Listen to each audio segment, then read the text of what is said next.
CyberUK is amazing. It's wonderful to be part of this wonderful event. CyberUK is definitely the place to be for all cybersecurity professionals. Thank you, CyberUK. Glad to be here again.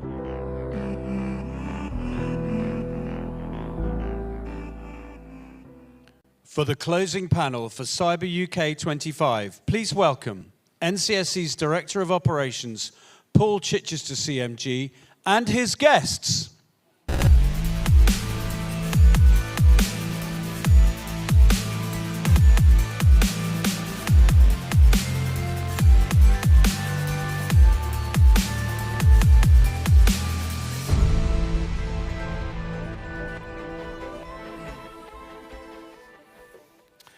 Well, good afternoon. It's fantastic to see so many people who have stayed with us to join our final panel of this fantastic event this year in Manchester.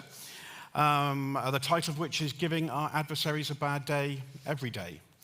And I've been really looking forward to chairing this panel through the whole event. I think, to some degree, everything we do as a team sport, and everybody in this room, we are aiming to give our adversaries a bad day by stopping them, attacking our systems, by making ourselves more resilient.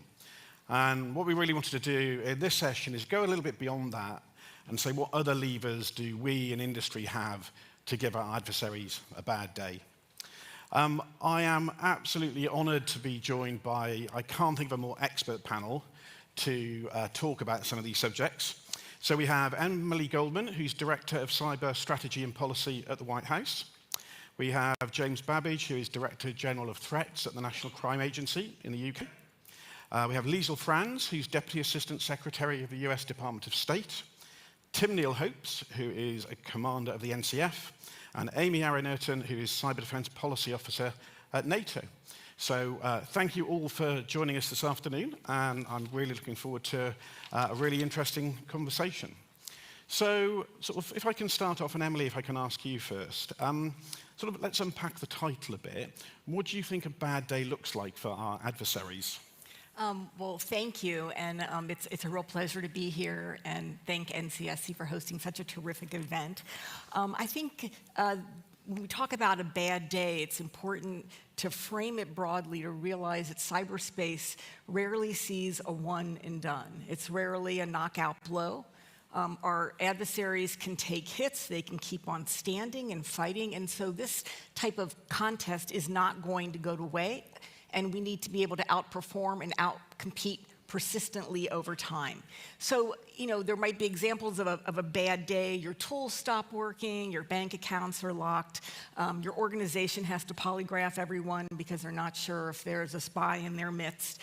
But once again, it's not just about that bad day. It's about persistently over time. And so I think if you raise it up to that broader level, the worst day is when they've lost the initiative, when they are reacting to us, when we're driving the tempo, and when they're thinking about how do I respond versus us thinking about how do I respond. So I think at the core, anything that we can do to retain the initiative, to drive the op tempo, to control the conditions is critically important, because in cyberspace, if you're not setting the conditions, they are being set for you every minute.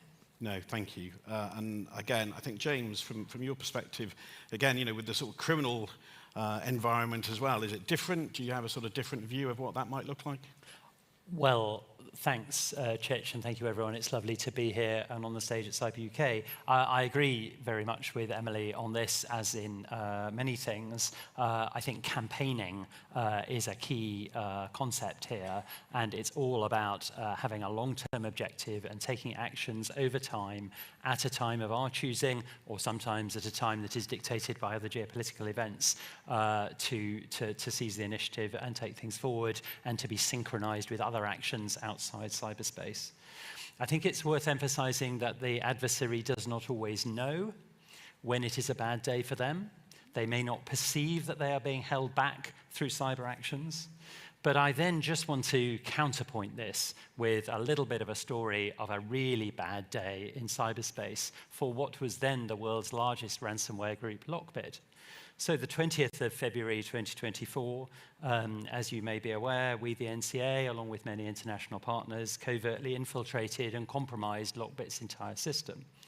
So in numbers, we took down the 6 exfiltration servers in 4 countries throughout the world. We also took down 34 other servers in 8 countries. We published 194 affiliate names. We identified and froze over 200 cryptocurrency accounts relating to those affiliates. We seized 11,000 domains and closed 14,000 nefarious accounts on various platforms, as well as charges, arrest warrants, sanctions, rewards for justice. This was all in the first 24 hours.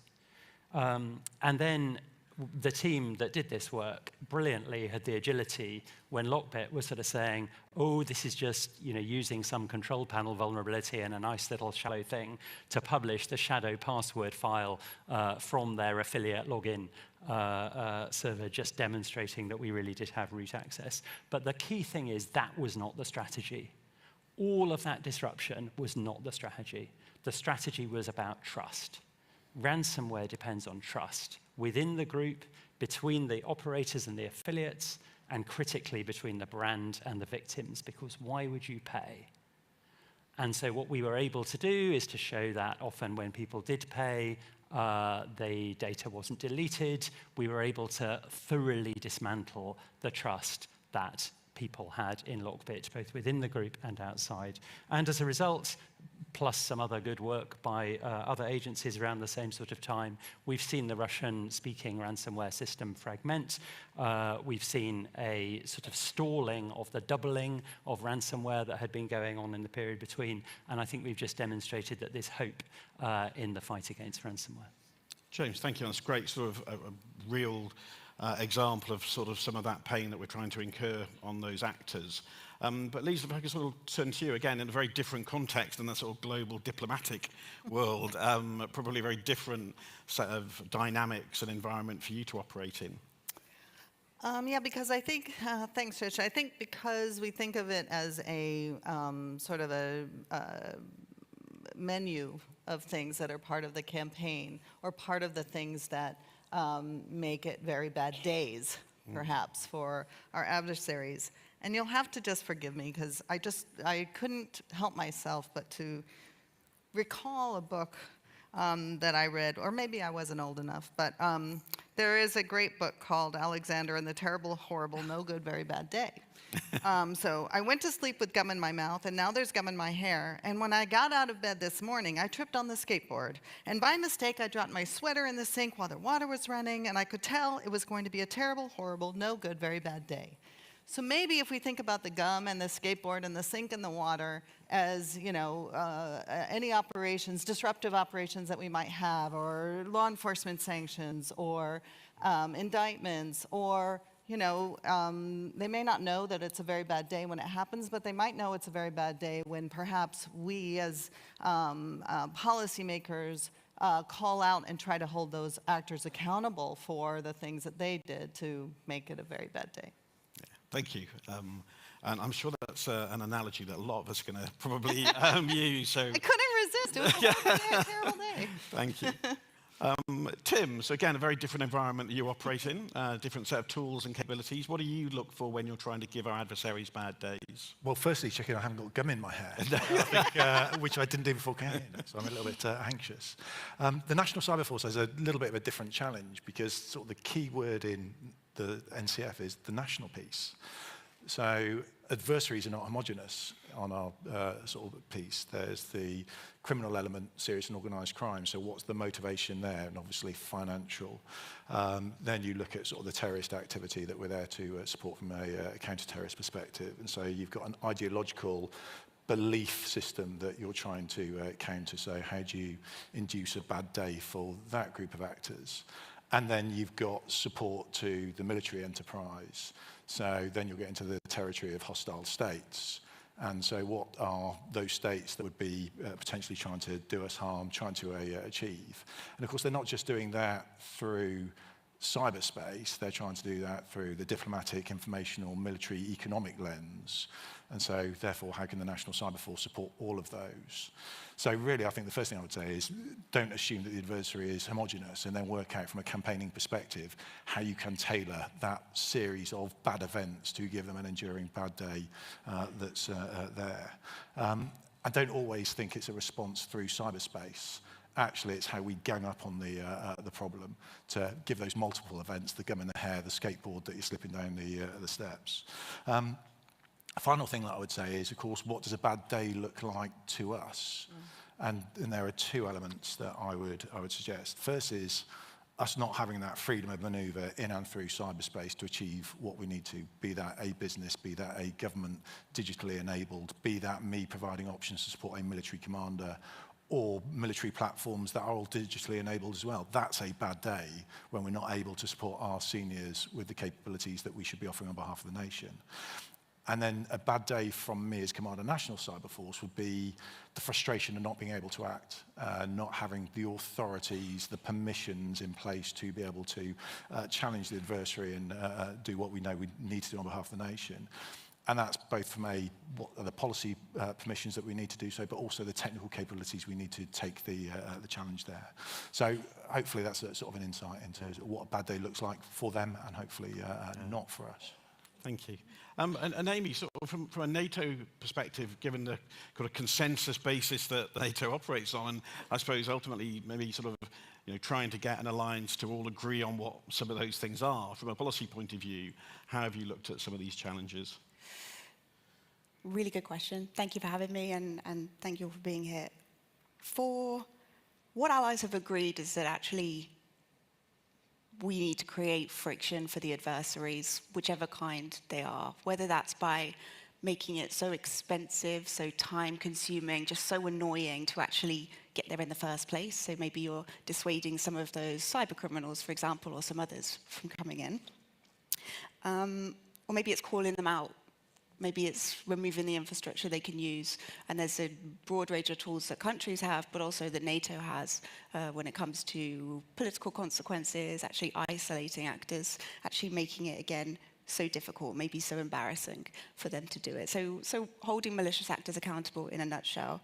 And then to build on what a bad day for us looks like, totally agree with everyone, Emily as well, that it's not just one bad day. At NATO, we talk about cumulative effect, and we look at trends, and it's actually the point that it's little by little every day, that over months and years, if you have certain kinds of maybe state-sponsored actors, that can do things to undermine trust in public institutions, trust in critical services, trust in the democratic values of your state. So it's really the bigger picture as well there too, and we look long term at that. And of course, yeah, the cascading effects, the interdependencies between critical sectors. We know what bad days look like, but sometimes it can be even worse than we think. So a lot for us too. Thank you. So I think, there's sort of key things there that come out for me. I think, you talked about initiative persistence. I think that sort of long-term view, that cumulative effect. James, you sort of touched on campaigns. I think there's something in there about, in terms of what governments do. It sounds like we need to be better at campaigning. We need to be better at joining those things up. You talk a lot about this in some of your sort of written work. So what do you think we can be doing better, maybe? How do we campaign better in some of this space? There's two things I'd say. One is that governments have a lot of tools and capabilities, and the private sector does. The challenge is mostly for democratic states to coordinate and integrate those, both within government, between government and the private sector, and among our allies. I think that is probably the biggest challenge, so that the whole is greater than the sum of the parts.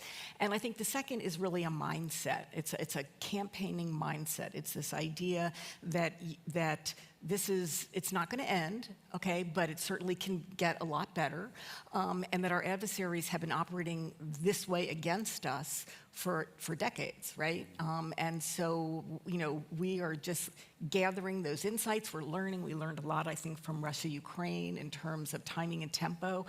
So I would say it's the integration and the mindset that would really help us make the next leap. Okay, thank you. And Lisa, if I can turn to you a minute. Again, you've just hot-footed it from the counter-ransomware initiative sort of work. That feels like a sort of quite a campaigning, kind of long-term, again, sustained impact. I think either through that lens or maybe others, could you say a bit about maybe the importance of working as governments together, so not just within a government, but that kind of international dimension? Sure. I think the term you will hear us coined throughout this session, and probably the rest of them here, is coordination and collaboration. And part of that is perhaps on the operational side. Part of that is certainly on the defensive side, making it harder for the adversaries and raising the cost, raising the risk to them. And so part of it is going to be that operational piece, both and shoring up your networks or shoring up your systems and making it much harder for them to access them. But part of it is also working together as a collaborative to figure out how to contest their ability to use the global cyberspace and their lack of need to coordinate or even follow any real rules or authorities or legislation to counter them that way. And I think part of that is building the coalition of states or entities that work together, because it makes it much harder if that defensive landscape is increasingly bigger for them to try to penetrate, whether that's either in the networks or if it's in the cohesion that governments have. And that cohesion is across, I think, across our tools. One, certainly with regard to ransomware or counting ransomware, is going to be law enforcement. How can we make sure our law enforcement entities are working across with other law enforcement entities to be able to either interdict or disrupt or extradite or work together to prosecute. So pulling all those collaborative threads across our various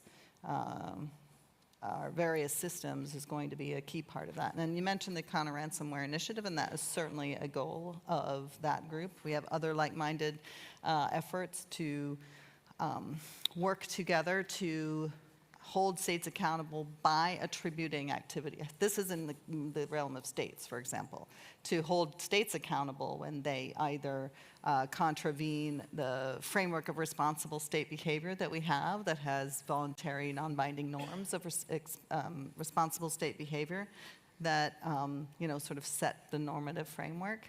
And if they contravene that, or if they act otherwise in ways that are otherwise disruptive or destabilizing for this cyber environment that allows all of us to do commerce or communications or collective activity. Those kinds of things, I think, are all part of the menu of the things like the Counter Ransomware Initiative, other like-minded groups and collectives want to do. And I guess I say all that to say that it is part of the job of our ministries of foreign affairs, in my case, the State Department, but not only, our collective interagencies and partners. Thank you. Tim, if I can sort of turn to you, because sort of either in the context of how you operate internationally with allies, which I know is a really important part of your work as well, but also I'm sort of thoughtful of the responsible cyber power work that James sort of kicked off originally and that we push. I mean, to some degree, governments have lots of levers, but we necessarily self-constrain as well, and we have to sort of operate in a certain set of sort of environment, those sort of limitations. So how does that, from your perspective, help and maybe hinder? So it's strange that we see the idea that we say we're going to act responsibly, discriminatingly, proportionately, legally as a constraint. For me, that's my license to operate, and it's one of the advantages. And we talk about what are the tools that we have. I think this stage is the toolbox, be that the National Cyber Security Centre that we've created, the National Cyber Force, the National Crime Agency, to effectively make us safer in those various facets of cyberspace. So just saying how we operate and demonstrating those authorities that we put in place and the procedures and the oversight is remarkably empowering, because there is a trust that you see when you're sharing the activities you're doing and getting it cleared through ministers. So it's strange that it's perceived to be in a negative fashion, when actually I think it's our superpower, the fact we do talk about it. The other thing, that again, reflecting on sort of responsible cyber power in practice and the sort of creation of organisations like the NCSC and the NCF, is that we brought together the best of a myriad of organisations in the UK to gang up on the problem. So the idea that you can synchronise that activity and draw on the authorities of the intelligence agencies, of defence, of obviously the Home Office, that again is hugely powerful. So I'm a great believer that if you want to gang up on the adversary to give them a bad day, you gang up on the problem and get your friends closely around. And as tools, it allows us to effectively get after what Emily's talked about, which is campaigning. If you create the organisations, there is a permanence that's there that allows you to take that campaigning approach. And then in terms of partnerships, it creates the connective tissues across boundaries, across organisations to, again, gang up on those who would wish to do us harm. So for me, at the macro level, it's actually the organisational constructs, which will differ nation to nation, but I do think we've got great examples here on stage. The other thing that I would point to from a responsible cyber power in practice is it's very easy to get drawn into the sort of techniques, procedures, and the technical tools. Our agencies are so much more than that, because we're looking at how do you create the ecosystem that allows us to operate and create that license to push the boundaries of thinking in cyberspace, as well as creating the capabilities, and then go out and conduct operations. The final thing on that side as well for all of us is the ultimate enabler for us is our people. And we must act as a catalyst to grow that next generation that can go out there and give the adversaries a bad day. So the more we gang up on that through things like Cyber First and support it, the stronger we will be together. Yeah, thank you. Well, there can't be a better way of ganging up on our adversaries than 32 nations operating together. So, Amy, did you how do you view that role that you have as that convener and coordinator as well? Absolutely. Yes, you mentioned we're a consensus-based organization, and that's kind of the beauty of it in a way. And we get a lot done. People kind of see that as a downside, but it means you have something rock solid and we move pretty fast. So we're a platform. We do a number of different things. We have mechanisms to offer, support in a crisis or for allies to help each other. We, of course, do a lot of the exercise and training part as well, especially for national cyber defense. But when we think about collective cyber defense and actually leveraging what nations can do individually when it comes to maybe statements, maybe intelligence sharing, maybe working with external partners, suddenly you can really maximize that. And maybe one example of that is last year NATO issued a statement of solidarity condemning Russian malicious hybrid actions against a number of allies. I've got the list actually because I didn't want to miss out a number. It was Czechia, Estonia, Germany, Latvia, Lithuania, Poland, and the UK. Now a statement like that, it's one tool, it's one statement, but it brings together, it shows the adversary that it's not just Latvia, it's not just Lithuania. You have a whole block that have seen what you're doing and are calling you out on it. So that's just one tool, and as Tim mentioned, there are many others, and you don't even have to respond in the cyber domain. Allies have agreed that too. Yeah. So a number of tools at political and other levels. Thank you. And again, I think people forget, from a NATO point of view, it's all about deterrence. So statements like that are absolutely really powerful deterrents as well. James, if I can turn to you and looking maybe as well, maybe thinking about, we've talked a lot about what government can do, but how we work with industry as well, who are a really important partner in this endeavour. Yeah, absolutely. And I mean, in this role, I'm responsible for what we call whole of system strategies, countering and reducing serious crime across the whole range of threats. And I would say about half of the threats have a really serious cyber element to it. So I just start by saying I think there can be a risk that our cybersecurity framing, overly focuses on safety and resilience of systems and intrusions into those systems. I do think we need to focus as much on the data and the functionality and the trust. In particular, data and the use that is made of it for harm is really important. Here in the UK, fraud is back up now to 41% of experienced crime. And if we're about making the world a safer place to live and work online, I think we're going to need more from industry. So, I think industry are the gatekeepers of the internet in so many ways, or the online world, I suppose, and they add enormous value. I think virtually every law enforcement disruption or takedown down, benefits from really significant industry support. So there's behavior, identifying individual threats, coordinated inauthentic behavior, some really good examples. At the same time, some companies have taken strategic decisions to put data beyond their reach to moderate or to block when they can see that it's nefarious. So we've seen end-to-end we've seen criminals switch to end-to-end encrypted channels to move phishing messages out of text messages because of all of the good blocking techniques that NCSC and others have led there. So we just need to be really clear about what's helping and what isn't. While industry is therefore, I think, contributing really significantly to disrupting cyber adversaries, I think we are going to need a step change to make more headway against cyber-enabled crime. And I think the real key here is having the right data in the right place at the right time, because so often the industry players are basically looking through a straw at what they can see in their own platform. And I'm talking not only here about the tech industry as we look across crime in the round, but telcos, banks and other financial companies. And we recently did a pilot in the UK where we brought together suspicious transaction records from 7 banks. And suddenly, you just got that much wider view. So I'd just say 2 other quick things. The first is that so much of our cybersecurity construct is about competition. And I've been really heartened over the last couple of days that we've been stretching the boundary into what it looks like in crisis and conflict. And finally, a plug for passkeys and anything that isn't message-based 2-step verification, SMS or the like. So I think there's a lot that industry can do to up its game and help us all keep the criminals at bay. Yeah.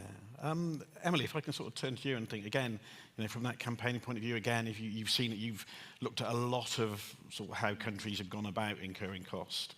And where have you seen industry sort of being a real force multiplier or key element?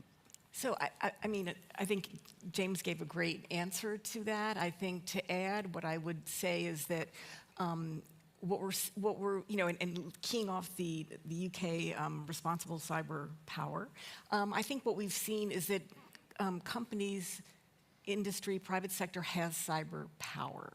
Okay, that we know that they have been able to actually change events on the battlefield. So what does that mean for us as governments in terms of thinking about the future and how we're going to address that? I think one of the important elements is that we have to align public and private objectives. We have to recognize that when industry wakes up in the morning, they're not thinking national security necessarily. And that's not a bad thing, right? Because they're thinking about their bottom line. So we have to recognize that by being partners, that doesn't mean we're going to see the world identically, but we certainly have shared interests, and we need to be able to come to an agreement on and align that, and then also be able to think not only about the day-to-day competition, but what does this mean for any potential contingency that we may face in the future? How do we prepare to think about operating with industry more effectively?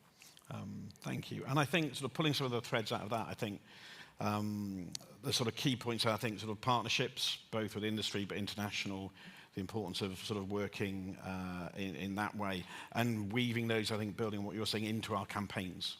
So, those partners are part of our campaigns. Absolutely. And that's a sort of really important sort of element to this. I wonder if I can sort of move on and get a little bit more maybe philosophical. I've used the word deterrence. We sort of used it a little bit. We haven't got the 7 days or whatever it would take to have a proper conversation around cyber deterrence. But Emily, I mean, all the things we've talked about, do you think we can deter our adversaries by giving them a bad day? This is like the softball now. Yeah. And when said my work probably. So I would say for the vast majority of behavior, which is occurring below the threshold of armed conflict, so being very specific, it is very challenging to deter that. And I think that our governments, I think the academic community has come to understand that the vulnerabilities are too pervasive, the entry costs are too low and the prospect of cumulative gains are too high. So when we respond to those, to malicious behavior, I mean, that's important to do that. It's important to signal, it's important to constrain malicious actors in terms of if like through indictments or sanctions, but we shouldn't kid ourselves that that's going to deter their behavior, because only costs that outweigh the benefits is going to deter a determined actor. Okay, doesn't mean you don't do it, but you have to recognize, and this is not a fault in our strategy or our approach. This is the nature of the cyber strategic environment. So I think things that are above that threshold, we can think about that in a deterrence context, but the vast majority below that, it's less helpful frame to think about it. And maybe building on that, I'm sort of thoughtful back in the sort of NATO context, if I may, Amy. Actually, I mean, obviously, you know, NATO has deterred our adversaries, Russia, you know, through the Ukraine conflict. You know, there hasn't been maybe the escalation, certainly in the cyber domain that people talked about. Again, I think because we have a strong alliance. So again, from your perspective, you know, is deterrence, you know, a valuable concept for you when you're sort of thinking through the policy challenges here in NATO? Absolutely. I'd say it drives a lot of our thinking and the allied thinking too when we have our committee of cyber experts as well. And as Emily mentioned, everyone ties themselves in knots over how does cyber deterrence work. And we know it's different to the land, sea, air domain. It just is, because you can't see it, you can't audit it in the same way. We know that. Allies have agreed that you need the deterrence by denial and the resilience side. It's necessary but not sufficient, and we all know that as well. Beyond that, I think we've seen the alliance really commit and acknowledge this recognition that we have to have this mindset shift, and we've been doing that, to being more proactive, to actually, you know, imposing costs on malicious actors, whichever way is most effective for that kind of actor. So it's not this blanket approach, but it's something that's absolutely driven a lot of our conversations when we think about what do different kinds of collective response look like at NATO. Thank you. And Tim, again, back to, I'm going to keep quoting the responsible cyber power sort of concepts and doctrine, but again, I think in the heart of that, again, you talked a lot about cognitive effect. And to some degree, the point of that is to have that sort of deterrence cognitive effect on your adversary. So that's clearly at the heart of how you see the world as well, I guess. Ultimately, this is about behaviours. It's the will, the mind of those who'd wish to do you harm. So it's how do you contest that? And there is always that danger in cyber operations that you do default to a technical perspective. I mean, from a deterrence side, I'm an absolute believer in deterrence. I'm an absolute believer that cyber operations have a huge role to play as part of a deterrence strategy. Can we deter everything? No, but that's simply scale. That doesn't mean it isn't possible. And going back to Emily's point, ultimately, this is about a risk-gain calculus that we need to change in the sort of the minds of those who would wish to do us harm. I would also add that cyber operations are rarely going to be maximally impactful if you do them in isolation. So again, how do you combine that with the other levers of power, levers of state that you have? And when you think about deterrence from a cyber operations perspective, I would see it as a suite of tools. We're not talking about strategic deterrence, as perhaps you thought of in the 50s, 60s, 70s. We're perhaps thinking more about conventional deterrence that you would see in a NATO context, alongside air, sea, land, and space power, so alongside military areas. But I think deterrence for cyber operations, you've got to think about denial, what you do from a national cybersecurity centre, the counter-ransomware campaigns. You've got to think about imposing cost. National Cyber Force taking cyber effects to the adversary to impose cost there. You've got to think about norm setting. Actually, what is the risk that the adversary is there and they actually understand it? And you've got to be able to communicate, and whether that's the avowal of operations that would be done there. I think we've got a great example of deterrence in action, and one that I'm sure academics are poring over now. And I go back to last September and Flax Typhoon.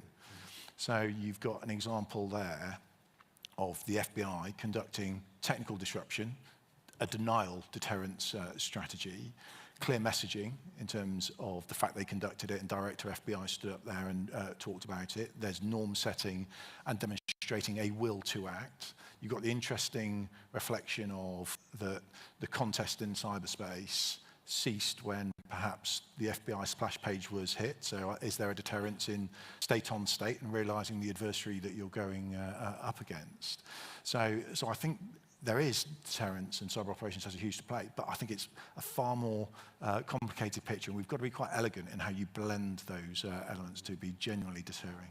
Yeah, thank you. I think just to add to sort of that train of thought is that, I certainly believe in deterrence too, but I do believe there are several elements to it that everybody has touched on, and perhaps it's better to think of it as not as complete deterrence in any given day, but perhaps iterative and collaborative. And with regard to the norm setting aspect of it, it's good that we have sort of a sense of what the international community has agreed to, even if not everybody abides by it. But at least there are a set of things that states have agreed to constrain themselves by, and importantly, a set of those norms of things that they're going to do in a positive nature as well. So that sets a tone and sets a level of expectation that has a deterrent effect, even if it's not complete deterrence on that day. Yeah, and I think it's interesting with deterrence or some of the sort of norms or even non-binding norms that people are very quick to point to when people cross those lines, but actually we forget mentioning the times when they don't. Yeah. And actually the fact they're there. Or when they do the things that they say they should do. And I think, for a lot of us who probably follow this, quite a lot, that you see our adversaries actually are fitting, are calibrating their response because we're calibrating ours. Yeah. And I think that's a sort of an important part. James, I'm just super quickly, I think deterring governments is probably a little bit easier than deterring individuals. I think a sort of belief in anonymity online is an inherent barrier against deterrence of individuals. On the counter side, so much cyber-enabled crime is done for profit that if you can make the business models unprofitable in a sustained way, then I think perhaps you can deter cybercrime too. Well, just building on that a bit, I think the UK's strategic crime assessment said that cybercrime threats have plateaued this year, and I think, again, largely due to some of the outstanding work that law enforcement internationally has done, particularly led by the UK and the US. How do you sustain that? Yeah. So this goes back to the fragmenting of the ransomware market, the Lockbit and Black Cat takedowns. And this is part of a broader strategy that we have collectively with many sort of close allies in cyber. And it's a sort of ecosystem strategy, which is not only going after key players like key ransomware groups, but also going after forums and data marts and getting data out there about who the players are. Genesis Market was a really good example of a sort of go-to service for criminals looking to defraud victims, and hosted millions of credentials and fingerprints, and taking that down, identifying hundreds of users just in the UK and other law enforcement agencies elsewhere. At the same time, we need to go after affiliates, so we need to be not too hung up on the branded groups. And ultimately, I do think it's about data sharing, and it's about putting a much wider range of actors, including industry, in a position to take the right actions to stop all this. Thank you. So we've got a few minutes left, so I'm going to sort of move us to the end, really, and just maybe look forward and get your crystal balls out and sort of think over the next sort of 12 months or so. What do you think the sort of key changes in our environment might be, or what you would wish them to be if you could control them? So either or, but I don't know. Emily, can I sort of... We get to start first. I'm going to pick on you, sorry. Yeah, but I get to come back at the end. You do. You get to have the last rebuttal word as well. Yes. No, I do believe in deterrence, not just deterring cyber behavior below the threshold of armed conflict. Okay. So I think a couple of things. A campaigning mindset. I think we really have to, at least in the cyberspace environment, we need to adopt that kind of mindset. We can't think about episodic response. We have to recognize that any particular individual transgression or exploitation of a vulnerability of ours, or a hack or an attack, may not be strategically consequential, but cumulatively over time, we have seen that it has had, I would argue, a strategic impact on shifting the distribution of power, the global economy, and undermining trust in democratic institutions. So I think that mindset shift, and also the language that we use, the language you use frames the way you think about the world. And so every time I see, how are we going to respond, I'm thinking about the Lockbit takedown. It's like, that wasn't responding, it was a proactive disruption. That was, if you're waiting for your networks to be breached, then you've already lost in a way, because you agree that your population or your system is going to accept the costs and going to absorb them. And we all know what it takes to recover, right? And it's great that we're doing tremendous amounts of works in resilience, but we need to be more proactive so that the adversary doesn't succeed, right? Because they're going to keep trying, in my opinion. So the language and the mindset, I think, is really the fundamental shift that would, if we collectively had that, I think that would enable us to be have the initiative in the space. Yeah, thank you. And James, in sort of your environment, would you see that? So in terms of how the future is changing, I think we would say automation and AI as the thing that is changing things fastest. We already say that what is making crime worse, online crime worse, is not actually what the criminals are doing, but it's our collective vulnerability through being and depending on online systems in the way we do. And we just see that being sort of accelerated. So, I do think that AI is already increasing the number of CVEs that are being found, and shortening the sort of flash to bang time between a patch being issued and people realizing they can get in ahead of the patch. In terms of a wish, you invited us to have a wish, and I think, just building on my earlier remarks, I would say anything we can do to build the concept of sort of stress testing out of competition and towards crisis and conflict, and just say, how are we going to work together between governments, but also between governments and industry, to build on the resilience we already have, and go after adversaries in practice. Thanks. Thank you. And Liesl? I guess I would say that my wish would be that we utilize the tools, I suppose, in a genie wish, that we utilize the tools that we have faster than our adversaries do, that we can coordinate and collaborate faster than they do. I really liked, Tim, what you said about our environments not being constraints, but thinking of them as your glide path. So how can we think of those things that we have as our glide paths for going forward, and disrupting? And to Emily's point, on the front end, not always thinking of it on the back end. So I guess my wish would be for more agility, even more collaboration in the coalitions and the mini-laterals or partnerships that we have built. Thank you. More agility, I guess. Yeah. Tim? I'm going to reflect on a challenge that I think Andy Burnham set us all yesterday evening. And quite rightly, he celebrated the growth in the Northwest in terms of cyber industry and the ecosystem here, and then likewise in terms of AI. But he also talked about how do we chart the path for the next generation to go and work out those shining tower blocks. And I have no doubt that we have the talent across the UK. I'm not sure we're making it as easy for that talent and aptitude to come and join us in what is a remarkable industry and campaigns that we conduct. So for me, I would ask for collective action, and that we all need to do more of it and not get myopic in what we're doing. So over the last sort of 12 months from a National Cyber Force perspective, 50 bursaries in the Lancashire area as part of the Lancashire Cyber Partnership. I'm not worried if they join the National Cyber Force. They will join part of the cyber ecosystem. They will make the nation more prosperous and more secure. We have engaged with 12,000 students over the last few months during the Lancashire Education Week.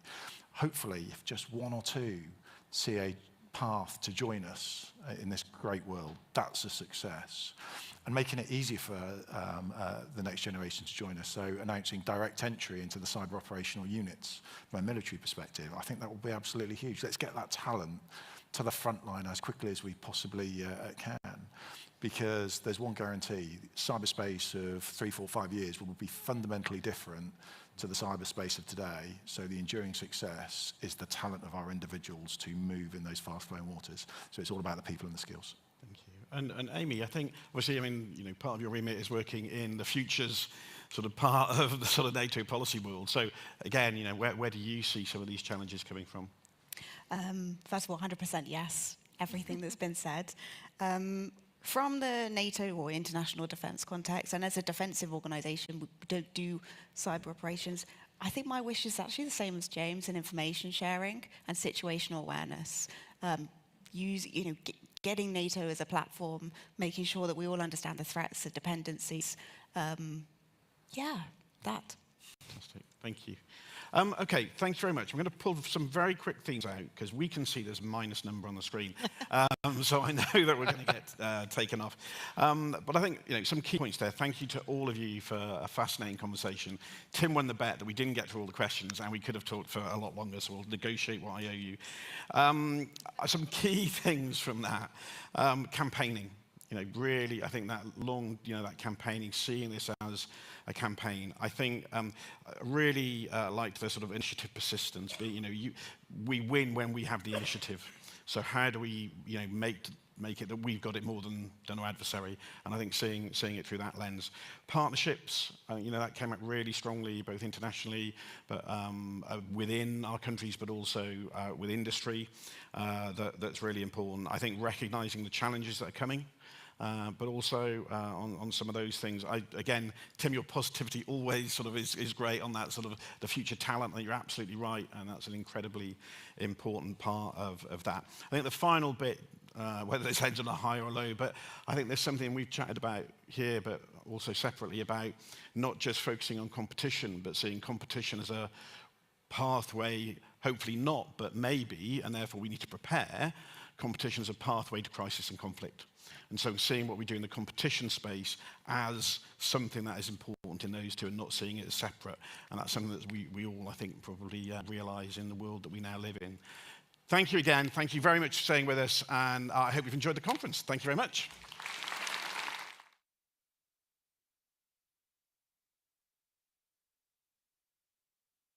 Before we close the conference, please stay seated for the exciting announcement of the CyberUK 2025 Cyberden winners.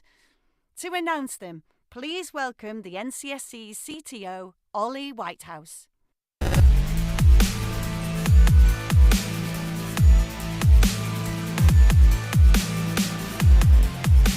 Okay, well done everyone. You're here, we're on the home stretch. Great pleasure to announce this. So I think Deborah Meaden from Dragon's Den would have been proud. You know, we had 10 companies, extremely diverse, I think, in terms of what they offered. We saw everything from AI companies through to hardware companies and everything in between. So, you know, there's some honorable mentions. So I'll go from kind of third, second, and we'll get to the winner. So the one that came in third place was a company called Hacktivity Cybersecurity Labs, which was a truly innovative education platform which has come out of UK academia, and it was a worthy contender. And for context, you know, there was 4 points that split the top 3 companies.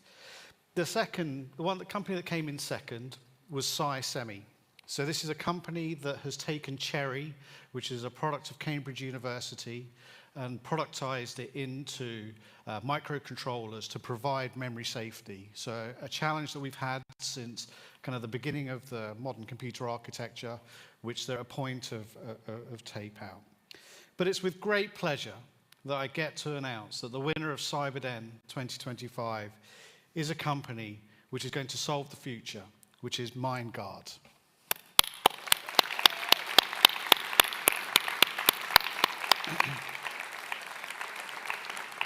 So over the coming year, they'll get support from NCSC to help refine the offering, kind of assess its value, and really hopefully kind of propel them on to greater things. But I think the thing to take away from this is the UK is a real innovation hothouse. The disciplines that we saw on show, the diversity in terms of what they're able to provide is truly world class. So for those Brits in the audience, please be terribly proud.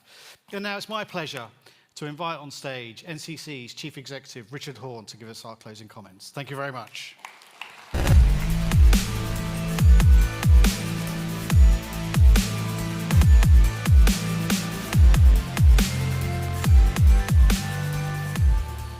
And just like that, it's time to bring CyberUK 25 to a close. I'm sure you will agree it's been an excellent few days. We've seen fascinating speeches and panel discussions, a brilliant set of exhibitions, the chance to meet new people and reconnect with old friends.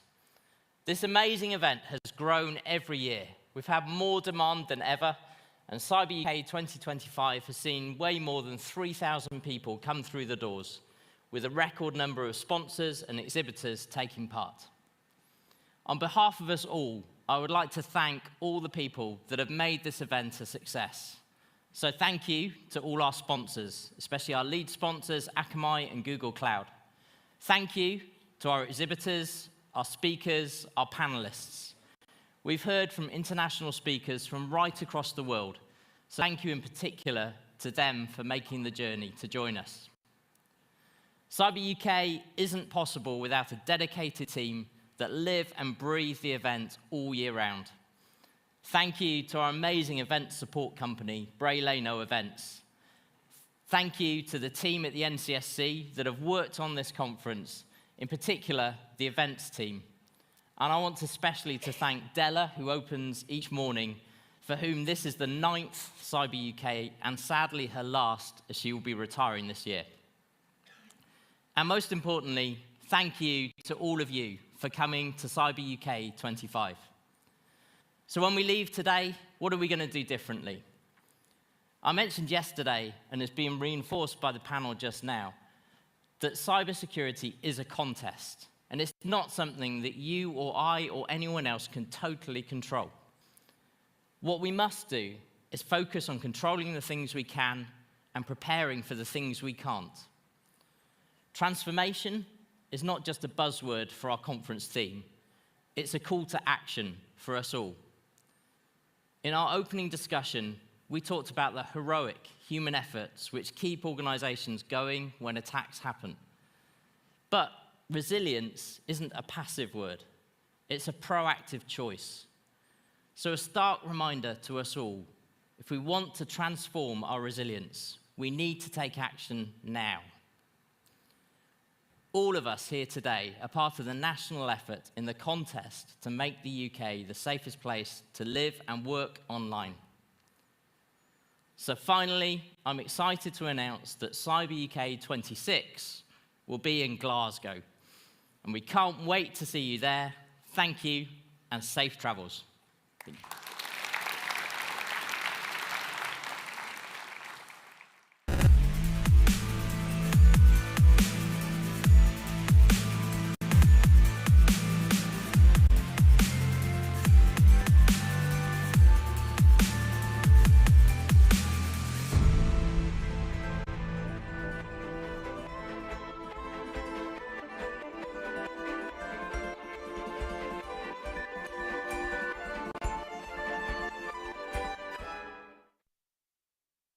Please scan the QR code to evaluate this session. Thank you for making this another special CyberUK. The NCSC wishes you all a safe journey home, and we look forward to welcoming you again next year for CyberUK 2026 in Glasgow.